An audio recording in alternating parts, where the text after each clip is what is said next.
साथियों सलाम, नमस्ते, सत श्री अकाल और जय भीम जोहार। साथियों, राज्यसभा चुनाव झारखंड के लिए पहेली सा बनता जा रहा है। कौन जाएगा राज्यसभा में इस बार? 2 सीट खाली हुई है गुरुजी की, आपको पता है, और दूसरी खाली होने वाली है भारतीय जनता पार्टी कोटे से दीपक प्रकाश साहब। अब आंकड़ों की बात की जाए, जिसका जिक्र हो चुका है कई वीडियो में, फिर भी साथियों आपको बता देता हूं, अगर आप पहली बार आए तो पक्ष में है इंडिया अलायंस की, यानी कि गठबंधन के, यानी कि जेएमएम, कांग्रेस, आरजेडी, सब अलायंस है जो सरकार के उसके पक्ष 56 है विधायक की। तो आराम से इंडिया अलायंस चाहे तो 2 लोगों को राज्यसभा भेज सकता है। कौन कौन लोग जाएंगे, जा सकते हैं, इसकी भी चर्चा हम लोग कई वीडियो में कर चुके हैं। अब सवाल यह कि कांग्रेस का अलग दावा, कांग्रेस कहता है कि मजबूती से हम बात को रखेंगे कि हमारा पक्ष बनता है, अधिकार बनता है कि कांग्रेस कोटे से भी एक राज्यसभा जाए और एक जो है जेएमएम से जाए। ठीक है, और जेएमएम के नेताओं से अगर आप बातचीत करें तो उनका कहना है कि क्यों नहीं, दोनों राज्यसभा सदस्य जो है जेएमएम से जाना चाहिए। अपना अपने तर्क। कांग्रेस की लगातार बैठक हुई है कि राजू साहब ने वैसे बयानबाजियां दी है कि अधिकार बनता है, केशव महतो का भी कहना है और भी नेताओं का कहना है, और सिर्फ हेमंत सोरेन का अब तक कोई बयान नहीं आया है इस पर। या कांग्रेस के जो हाईकमान है, बड़े लीडर कह लीजिए, राहुल गांधी कह लीजिए, खड़गे साहब कह लीजिए, वेणुगोपाल संगठन के महामंत्री, सारे फैसले लेते हैं, उनका भी कोई ऐसा बयान नहीं आया है। और कांग्रेस की एक बैठक होने वाली है 18 या 19 मई को, जहां कई निर्णय लिए जाने हैं। तो वो पिछले वीडियो में आपने देखा होगा कि कोटे से मंत्री भी बदलने हैं, क्या ऐसी भी खबरें हैं। तो क्या वो राज्यसभा से पहले बदले जाएंगे या राज्यसभा चुनाव के बाद बदले जाएंगे? दरअसल दोनों के बीच 36 के आंकड़े माने जा रहे हैं। इधर लगातार आप निकाय चुनाव देख लीजिए, बिहार चुनाव देख लीजिए, वेस्ट बंगाल चुनाव देख लीजिए, असम चुनाव देख लीजिए, सब जगह कांग्रेस की अलग राह रही तो जेएमएम की अलग राह रही। जेएमएम को यह शिकायत है कि भाई हमें वो अवसर नहीं दिया गया, हमें उतनी सीटें नहीं दी गई, बिहार में तो दी ही नहीं गई, असम में भी जैसी अपेक्षा थी वैसी नहीं मिल रही थी, और यहाँ क्या कारण था पता नहीं, जो निकाय चुनाव में अलग अलग लोग लड़े थे। कहने को यह गैर दलीय चुनाव था, निकाय चुनाव, लेकिन सभी दल के लोग थे और समर्थन कर रहे थे, खुलकर कर रहे थे। और जेएमएम ने अच्छी अपनी सशक्त उपस्थिति भी दर्ज कराई। जब तक ये धारणा थी कि ये शहर की पार्टी नहीं है, गांव की पार्टी है, लेकिन उसने शहर का में भी दबदबा बनाए रखा। कई जगह इसके अध्यक्ष बने, उपाध्यक्ष बने जेएमएम के, जेएमएम समर्थन से कह लीजिए, खुलकर तो नहीं कहा जा सकता जेएमएम के ये। और कांग्रेस ये सोच रही थी कि भैया अगर असम चुनाव में ठीक ठाक कर लेते कुछ, या यहाँ कुछ सीट ले आते ठीक ठाक, बंगाल में तो एक मजबूती रहती है, अपना पक्ष रखते मजबूती से। लेकिन मुझे नहीं लगता कि अभी इस स्थिति में कांग्रेस है। अब यह आपस के रिश्ते कैसे हैं, बहुत सी चीजें खबरें आ नहीं पाती। शक की गुंजाइश दरअसल इसलिए बनी दोस्तों कि इधर राज्यसभा चुनाव हुआ था बिहार में। अब बिहार में आपने देखा कि जब संख्या बल तो थे आरजेडी इंडिया अलायंस के पास, लेकिन आरजेडी का उम्मीदवार नहीं जीत सका, गच्चा दे दिया कांग्रेस के लोगों ने, और खुद आरजेडी के लोगों ने भी गच्चा दे दिया। तो आशंका है कांग्रेस के लोगों को कि ठीक है, हो सकता है कि जेएमएम हामी भर दे और जेएमएम के विधायक वोट ना करे, क्रॉस वोटिंग कर दे, और भाजपा अगर खड़ा कर दे तो भाजपा ठीक है। अब भाजपा किसको खड़ा कर सके, एक संभावना थी हम लोग को, उसकी भी चर्चा हम कर चुके हैं। हालांकि जेएमएम से कौन जाएगा ये प्रमुख सवाल था,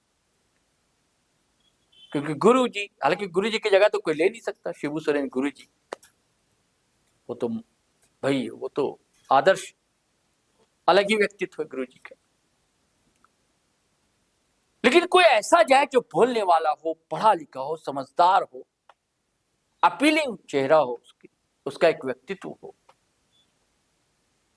तो अगर आप जेएमएम में भी देखें घुमा फिरा कर, तो देखिए सुप्रियो भट्टाचार्य की इच्छा कभी नहीं होती, वो संगठन ही देखते हैं, उनको जाने का मन नहीं होता, वो ना चुनाव ना नहीं लड़ते।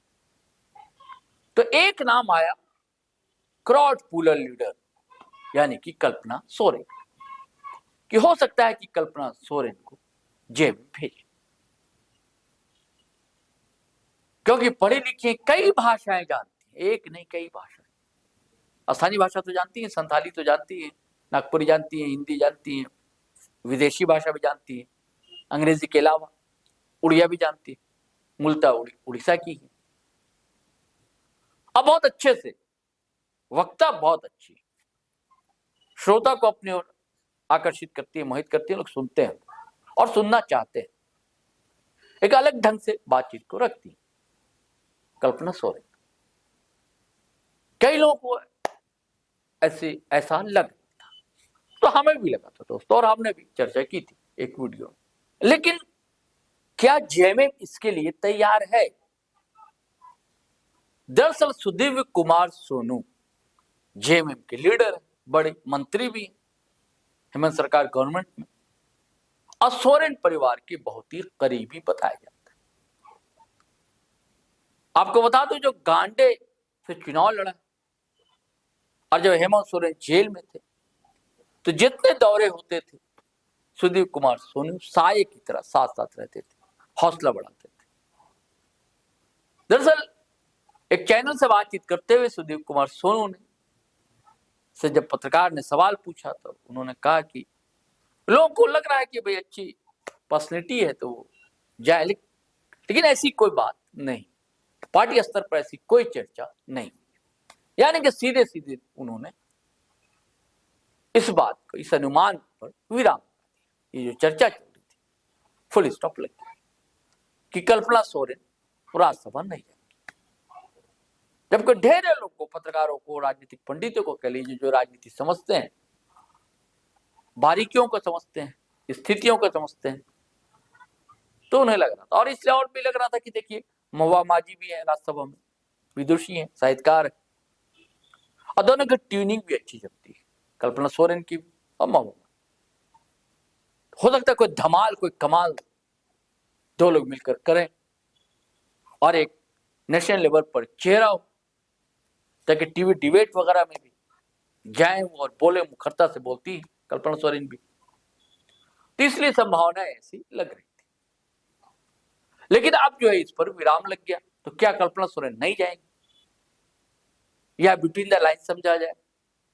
दरअसल राजनीति में दोस्तों जो होता है वो होता नहीं है, जो कहा जाता है कुछ और कहा जाता है, कहा कुछ और जाता है, होता कुछ और। हालांकि इस बात की उसी बातचीत में पत्रकार से उन्होंने कहा भी कि राजनीति में दरअसल ऐसा होता है और इसमें अंतर देखा जाता है, लेकिन स्थितियां ऐसी होती है कि कथनी करनी में अंतर हो जाता है, परिस्थितियों के कारण होता है, उसका उन्होंने कारण बताया। तो क्या बिटवीन द लाइन समझने की कोशिश की जाए? हम लोग तो सीधा पकड़ते हैं, लेकिन दूसरी बात यह है कि जब सुदीव कुमार सोनू कह रहे हैं और यहाँ का भी एक अलग जलवा है, यहाँ की राजनीति का, यहाँ सरकार है, तो फिर कौन जाएगा? अब तक पत्ता खुला नहीं दोस्तों किसी भी जानिब से। हम लोग ने यह भी संभावना लग रही थी कोई धरना सेठ जाएगा क्या, कोई, अब कौन होगा, ये सब गर्त। लेकिन अब सवाल यह है दोस्तों कि घमासान तो मचना है, कि घमासान तय। आपको बता दूं कि बीच में सरयू राय का बयान आया था और सरयू राय ने जो कहा था कि अगर चाहे तो गैर कांग्रेसी, गैर भाजपाई सरकार चाहे तो हमारा भी बिना शर्त समर्थन रहे। और इधर सरयू राय ने मुलाकात भी की इनसे, हेमंत सोरेन। जब पत्रकार ने पूछा तो कहा कि ऐसी कोई हमारी बात अभी नहीं हुई है, हालांकि मैंने बयान दिया था ये, लेकिन निर्णय उनको लेना है, हेमंत सोरेन को। अभी दरअसल में मारवाड़ी समाज का एक प्रतिनिधिमंडल, उनका एक सम्मेलन हो रहा है, कार्यक्रम होना, समारोह होना है जमशेदपुर में, तो एक निमंत्रण देने हम लोग गए थे। अलग से कोई हमारी बातचीत इस संबंध में नहीं। ये सरयू राय का बयान। लेकिन फिर भी ऐसी खबरें, फिर दिल्ली दौरा जो होता है हेमंत सोरेन का, उसका ऐसी खबरों को और बल मिलता है। तो क्या होने जा रहा है दोस्तों? लेकिन कुछ ना कुछ तो होगा, ऐसा तो लग रहा है। कहते हैं ना कि तूफान आने से पहले का सन्नाटा, तो जो सन्नाटा दिख रहा है, चुप्पी का शोर है, अगर आप कोशिश करें इसे पढ़ने की तो कई कथाएं, कई कहानियां, कई उपकथाएं आपको सुनने को, समझने को मिलेगी। तो चलिए साथियों, चलते हैं, फिर नए वीडियो के साथ हाजिर रहेंगे। लेकिन आपसे गुजारिश, अगर आपने हमारा चैनल सब्सक्राइब नहीं किया तो कर लीजिए, और फेसबुक पर देख रहे हैं तो फॉलो कर लीजिए पेज, और वीडियो हमेशा की तरह धड़ाधड़ फटाफट खटाखट शेयर कीजिए, लाइक कीजिए, कमेंट कीजिए और आज्ञा दीजिए, इजाजत दीजिए। जय हिंद, जय भारत।